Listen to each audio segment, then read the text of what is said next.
स्वागत है आप सभी का एनवेफ न्यूज पर। मैं हूं आपके साथ रोहित। बिहार चुनाव के नतीजे जब 14 नवंबर को आएंगे तो उस दिन एक भविष्य तय होगा।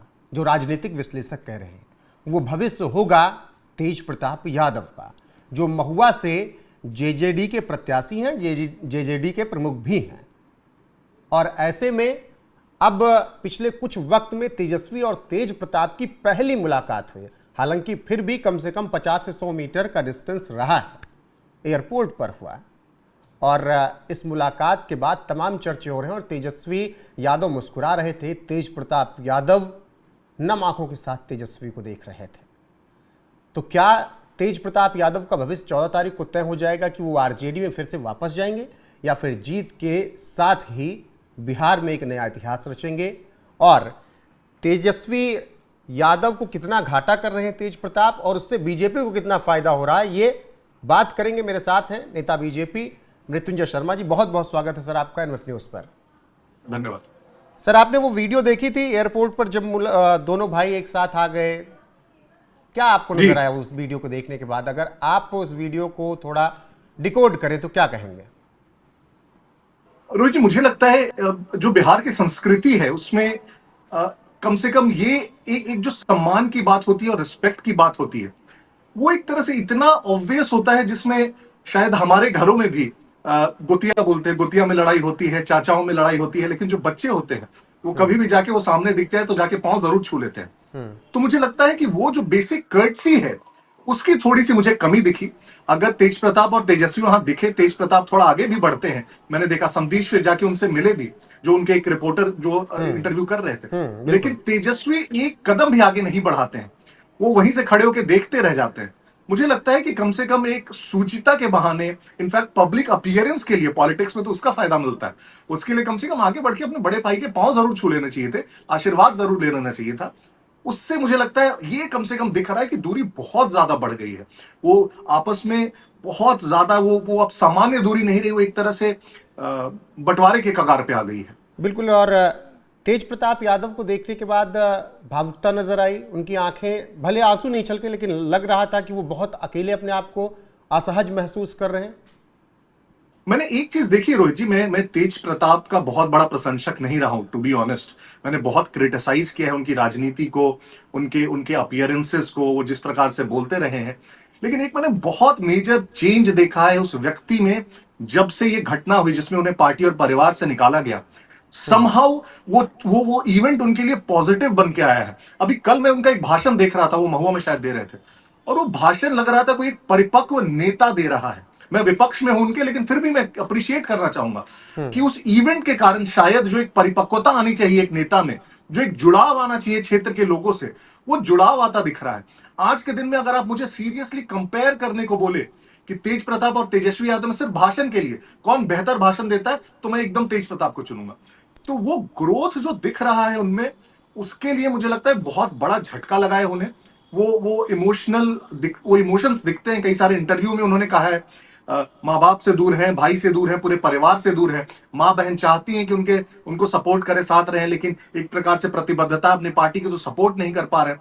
तो उस अकेलेपन में जयचंदों की वजह सपोर्ट नहीं कर पा रहे हैं, जैसा तेज प्रताप बोलते हैं। वो जयचंद, पांच जयचंद है। उनकी माँ भी खुलेआम बोलती है कि बेटा तो हमारा ही है, तो अच्छा ही चाहेंगे, लेकिन खुलकर नहीं सपोर्ट कर पाते। अब राजनीतिक लिहाज से आ जाते हैं, पारिवारिक से आगे हटकर।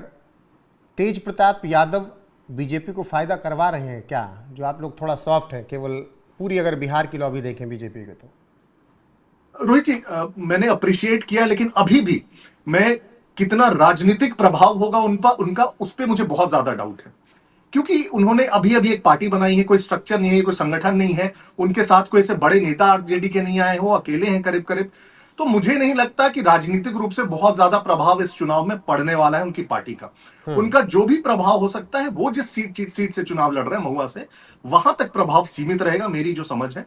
महुआ में लोगों की सिंपैथी मिली है उनको, काफी हद तक मिली है, लेकिन फिर भी उनके जीतने पर अभी तक मुझे डाउट है कि वो इतना वोट गार्नर कर पाए हैं क्या कि वो दोनों कैंडिडेट्स को पीछे छोड़ते हुए वो तीसरा कैंडिडेट निकल जाए, उस पर ही मुझे डाउट है। बिल्कुल। लेकिन बिहार चुनाव की जब पहले फेज की वोटिंग होनी थी, उससे कुछ घंटे पहले हाइड्रोजन बम भी फूटा इस देश में।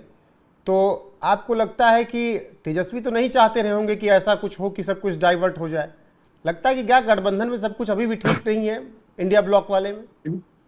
इनफैक्ट जो रोहित जी मेरी जानकारी है उसमें यही है कि पूरे वोटर अधिकार यात्रा के दौरान जिस प्रकार ने राहुल गांधी को मुद्दे को सिर्फ और सिर्फ वोट चोरी और इस प्रकार के मुद्दों में तब्दील कर दिया बिहार में, उससे आरजेडी और तेजस्वी खासे नाराज थे कि जहां पे आप अच्छे मुद्दों की बात कर सकते हैं, जहां पे आप पलायन की बात कर सकते हैं, बेरोजगारी की बात कर सकते हैं, अन्य स्थानीय मुद्दों की बात कर सकते हैं, उसको पूरा का पूरा एक तरह से उन्होंने कैप्चर कर लिया। जो उनका नैरेटिव था राहुल गांधी का, वो जिसके लिए पैशनेट थे, उसकी तरफ उन्होंने मोड़ दिया।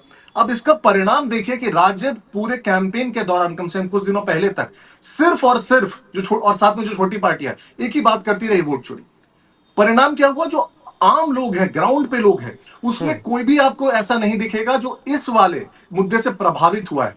सबके पास वोटर कार्ड है, सब लोग वोट दे रहे हैं, तो मुद्दा एक प्रकार से गायब हो गया। पिछले 10 दिनों से देखिए कोई बात नहीं कर रहा है उस पर, और इसका उन्हें बहुत नुकसान हुआ है।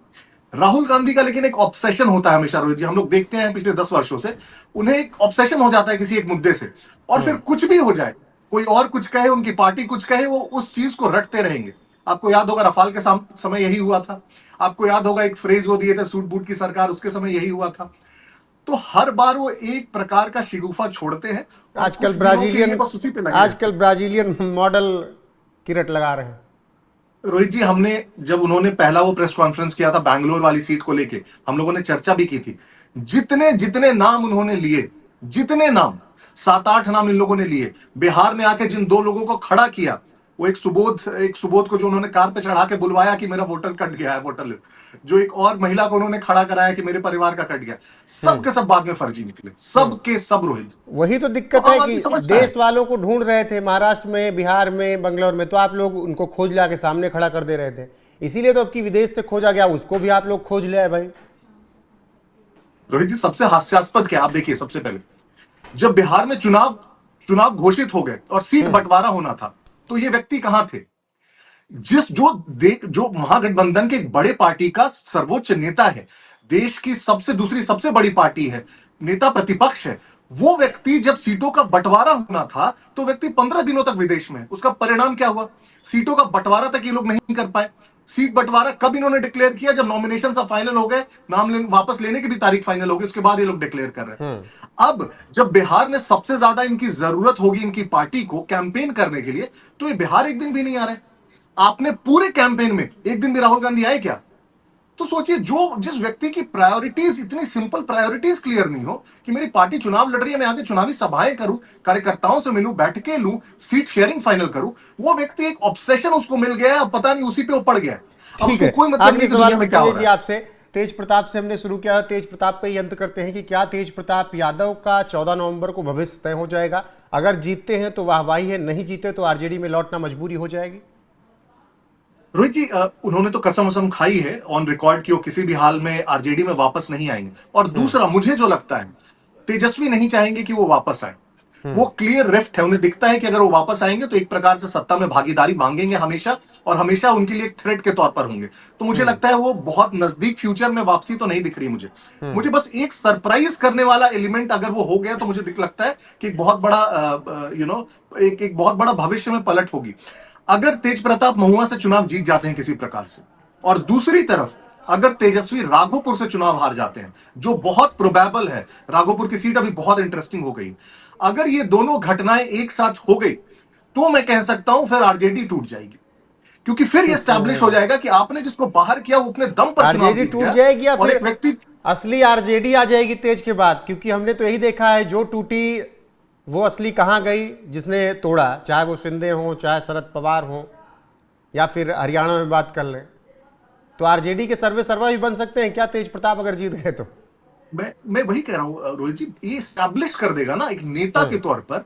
कोई व्यक्ति अगर निर्दलीय चुनाव जीत रहा है और दूसरी तरफ लालू जी का नाम होने के बाद भी अगर उनका बेटा उनकी पारंपरिक सीट से चुनाव हार जा रहा है, तो मुझे नहीं लगता है कि फिर वो पार्टी किसी भी प्रकार से तेजस्वी के पास रह पाएगी। ठीक है, बहुत बहुत शुक्रिया सर आपका जुड़ने के लिए और तमाम मुद्दों पर अपनी राय रखने के लिए। बाकी दर्शकों की क्या राय है कमेंट सेक्शन में जाकर बताइएगा जरूर। बने रहेगा हमारे साथ लगातार।